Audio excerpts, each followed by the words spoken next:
Hello বন্ধুরা, welcome to my channel Barnali kitchen আর lifestyle ব্লগে সবাইকে অনেক অনেক ভালোবাসা। সবাই কেমন আছো? আশা করছি সবাই খুব ভালো আছো। তোমাদের ভালোবাসা আশীর্বাদে আমিও খুব ভালো আছি।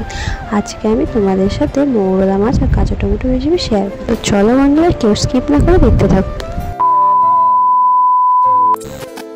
দেখো, এখানে মৌরলা মাছগুলো নিয়ে নিয়েছি। চলো আগে মৌরলা মাছগুলো প্রথমে কেটে নিই। তো মাছগুলো দেখো একেবারে কিন্তু ফ্রেশ ছিল।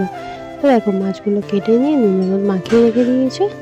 তো মৌরলা মাছ খেতে কিন্তু খুবই ভালো লাগে। তোমাদের কার কেমন লাগে অবশ্যই কমেন্ট করে জানাবে। তো দেখো রেসিপিটা বানানোর জন্য আমি দেখো সব কিছু নিয়ে নিয়েছি। টমেটো, আলু, পেঁয়াজ, রসুন, তারপরে কাঁচা লঙ্কা সবটাই নিয়ে নিয়েছি। চলো এবারে সবগুলোকে কেটে নিয়ে কথা হচ্ছে।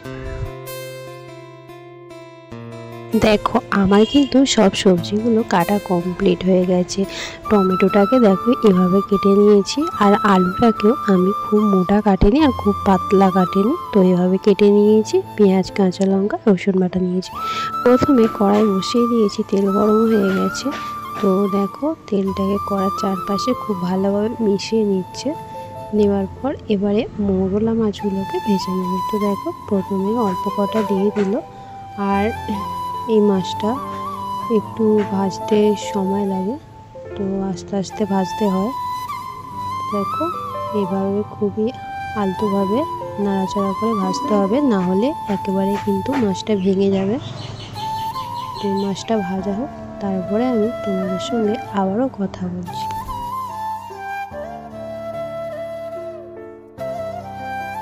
তোমরা যদি কখনো না এভাবে বানিয়ে থাকো, এই রেসিপিটা অবশ্যই একবার তোমরা ট্রাই করো। আশা করছি তোমাদেরও খুব ভালো লাগবে। আমার চ্যানেলে নতুন পুরনো সমস্ত বন্ধুদের অনেক অনেক ভালোবাসা। সবাই এভাবে পাশে থেকো। তোমরা পাশে থাকলে তবেই আমি এগিয়ে যেতে পারবো। আর আমার রেসিপি কেমন লাগে অবশ্যই তোমরা কমেন্টের মাধ্যমে জানাবে। তো দেখো কথা বলতে বলতে কিন্তু মাছগুলো কিন্তু পুরো ভাজা কমপ্লিট হয়ে গেছে। তো এবারে এই মাছগুলোকে তুলে নিচ্ছে। দেখো মাছগুলোকে এবার একটা পাত্রের মধ্যে তুলে নেবে। দেখো মাছগুলোকে তুলে নিল। আর এইভাবে এরকম ভাজা খেতেও কিন্তু খুব ভালো লাগে, মুচমুচে খেতে খুবই ভালো লাগে। তো দেখো মাছগুলো ভাজা কমপ্লিট। এবারে দ্বিতীয় পর্যায়ে মাছগুলোকে দিয়ে দিল। তো সব মাছগুলো দেখো ভাজা কমপ্লিট হয়ে গেছে, পুরোটা আর দেখালাম না। তো এবারে ওই কড়াইতে আবারও কিছু তেল দিয়ে এবার টমেটোগুলোকে একটু ভাজা ভাজা করে নেবে। তো তোমরা এভাবে টমেটো দিয়ে যদি না কখনো বানিয়ে থাকো অবশ্যই একবার এভাবে বানিয়ে দেখো। দেখো টমেটোটাকে বেশ কিছুক্ষণ কিন্তু এভাবে ভাজা ভাজা করে নিতে হবে। আর টমেটোটাকে ভালো করে না ভেজে করলে এটা কিন্তু খেতে একেবারেই ভালো হবে না। তো দেখো কালারটা অনেকটাই চেঞ্জ হয়েছে, দেখে বুঝতেই পারছো অনেকটাই ভাজা ভাজা হয়ে গেছে। আর এই রেসিপিটা গরম গরম ভাতের সাথে কিন্তু খুবই ভালো লাগে খেতে। তাই যারা যারা কখনো বানাওনি তারা অবশ্যই একবার এভাবে বানিয়ে দেখো। আর খেতে কতটা ভালো হয় তোমরা বানানোর পর সেটা খেলে বুঝতে পারবে। তো দেখো টমেটোর মতো লবণ দিয়ে দিল। তো এবারে খুব ভালো করে এটাকে নাড়াচাড়া করে নেবে। তো টমেটোটা কিন্তু ভাজা ভাজা হয়ে গেছে রান্নাটা করার জন্য। তো কেউ চাইলে এর থেকে কমও ভাজতে পারে, কিন্তু এভাবে ভেজে দিয়ে করলে এটা খেতে খুবই ভালো হয়। আজকে আমার ভিডিওটা যদি কোনো নতুন বন্ধু দেখে থাকো তাহলে অবশ্যই আমার চ্যানেলটি সাবস্ক্রাইব করে পাশে থাকা বেল আইকনটি ক্লিক করে রেখো। আর অবশ্যই নোটিফিকেশানটা অল করে রেখো। আর অবশ্যই একটা করে কমেন্ট করে জানিও। তো দেখো টমেটোগুলো ভাজা কমপ্লিট হয়ে গেছে। এবার টমেটোগুলোকে একটা থালার মধ্যে তুলে নিচ্ছে। তো দেখো টমেটোগুলোকে তুলে নিল, দেখেই বুঝতে পারছো দেখো কত সুন্দর ভাজা হয়েছে। টমেটোগুলো তুলে নেওয়ার পর ওই কড়াইতে আবারও কিছুটা তেল দিয়ে দিল। তেল দেওয়ার পর দেখো কেটে রাখা আলুগুলো দিয়ে দিল।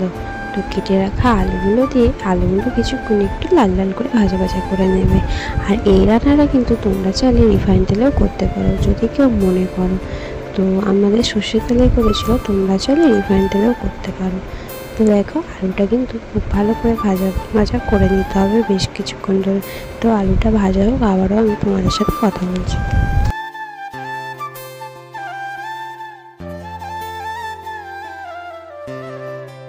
দেখো আলুটা কিন্তু আমার লাল লাল করে ভাজা হয়ে গেছে। এবারে এর মধ্যে পেঁয়াজ কুচি আর কাঁচা লঙ্কা কুচিটা দিয়ে দিল। তো পেঁয়াজ কাঁচা লঙ্কাটা দেওয়ার পর এগুলোকে খুব ভালো করে কিছুক্ষণ ধরে একটু ভাজা ভাজা করে নেবে। দেখো পেঁয়াজ কাঁচা লঙ্কা দিয়ে এবার এইগুলোকে খুব ভালো করে কিছুক্ষণ ধরে একটু ভাজা ভাজা করে নিচ্ছে। তো যেহেতু টমেটোটা ভাজার সময় লবণ দিয়েছিল, তাই আলুর মতো অল্প করে লবণ দিয়ে দিল। দেওয়ার পর এটাকে খুব ভালো করে একটু ভাজা ভাজা করে নিল। তো এবারে দেখো এর মধ্যে রসুন বাটাটা দিয়ে দিল। এতে কিন্তু আদা দেবে না, শুধু রসুন বাটাই দেবে। তো রসুন বাটাটা দেওয়ার পর খুব ভালো করে এটা কিছুক্ষণ ধরে একটু কষিয়ে নিতে হবে। তো কষিয়ে নেওয়ার পর যখন রসুনের কাঁচা গন্ধটা চলে যাবে, তখন এর মধ্যে মশলা দিয়ে দেবে। মশলার মধ্যে দেখো 1 চামচ হলুদ গুঁড়ো দিয়েছে, 1 চামচ লাল লঙ্কার গুঁড়ো, আর ছোটো চামচে 1 চামচ জিরে গুঁড়ো, 1 চামচ ধনে গুঁড়ো। তো দিয়ে এইগুলোকে খুব ভালো করে একটু কষিয়ে নেবে। দেখো মশলাটা খুব ভালো করে কষিয়ে নিতে হবে। তো মশলাটা কষানো হয়ে গেছে, এবার এর মধ্যে আগে থেকে ভেজে রাখা টমেটোগুলো দিয়ে দিল। তো এভাবে টমেটো আর সাথে মশলাগুলো আবারও কিছুক্ষণ একটু ভালো করে কষিয়ে নেবে। এভাবে যত বেশিক্ষণ কষাবে রান্নাটা কিন্তু তত ভালো হবে খেতে। তো দেখো মশলাটা খুব ভালোভাবে কষানো হয়ে গেছে। এবারে এর মধ্যে কিন্তু পরিমাণ মতো জল দিয়ে দেবে। আর এটা যেহেতু একদম শুকনো শুকনো হবে, তাই তোমরা জলটা তোমাদের পরিমাণ মতো দিও আলুটা সিদ্ধ হওয়ার জন্য। আর টমেটোটা খুবই তাড়াতাড়ি সিদ্ধ হয়ে যায়। তো দেখো অল্প একটু জল দিয়েছে শুধু আলুটা সিদ্ধ হওয়ার জন্য। তো জল দেওয়ার পর এবারে দেখো এই এতটুকুনি জল দিয়েছে, খুব বেশি দেয়নি। তো জল দেওয়ার পর এবারে ভেজে রাখা মাছগুলো এর মধ্যে দিয়ে দিল। মাছগুলো দিয়ে দেখো সব মাছগুলো দিয়ে দিল, তবে সবটা দেয়নি, অর্ধেকটা দিয়েছে। তো মাছগুলো দিয়ে খুব ভালো করে এটাকে মিশিয়ে নেবে। দেখো খুব ভালো করে মিশিয়ে নিল। কালারটা কিন্তু খুবই ভালো এসেছে। আর রান্নার পর রান্নাটা পুরোপুরি কমপ্লিট হয়ে গেলে তখন কালারটা আর একটু চেঞ্জ হয়ে যাবে। তো এবারে একটা ঢাকনা দিয়ে এটাকে ঢাকা দিয়ে দেবে। দেখো ঢাকা দিয়ে দিল। দেখো কিছুক্ষণ পর এবার ঢাকাটা খুলে নেবে যে সব কিছু ভালোভাবে সিদ্ধ হয়েছে কিনা। তো ঢাকাটা খুলে নিল। দেখো এবারে এটাকে খুব একটু ভালো করে মিশিয়ে নিচ্ছে। তো এবারে দেখে নেবে আলু আর টমেটোটা সিদ্ধ হয়েছে কিনা। তো এটা আলুটা কিন্তু ভাজতে ভাজতে অনেকটাই সিদ্ধ হয়ে গেছিলো, টমেটোটাও দেখো একেবারেই গলে গেছে। তো এটা পুরো ঘেটে গেলে ভালো লাগবে না। তো দেখো কালারটা কত সুন্দর এসছে এবারে। তো এবারে এর মধ্যে অল্প একটু ভাজা মশলা দিয়ে দিল। দেওয়ার পর এটাকে খুব ভালো করে মিশিয়ে নিতে হবে। তো আজকের রেসিপি তোমাদের কেমন লাগলো তোমরা অবশ্যই কমেন্টের মাধ্যমে জানাবে।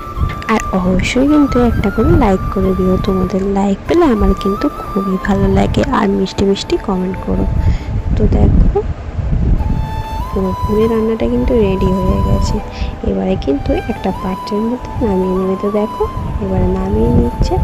দেখতে কত সুন্দর লাগছে, খেতে খুবই ভালো হয়েছিল। তোমরা কখনো না বানিয়ে থাকলে অবশ্যই একবার এভাবে বানিয়ে দেখো। আর এখনও কিন্তু কাঁচা টমেটো এখনও পাওয়া যেত। অবশ্যই তোমরা এই রেসিপিটি একবার হলেও ট্রাই করো। সবাই অনেক অনেক ভালোবাসা। এতক্ষণ ভিডিওটি দেখার জন্য সবাই খুব ভালো থেকে সুস্থ থেকে সাবধানে থেকে আবারও দেখাবো অন্য কোনো ভিডিও। টাটা।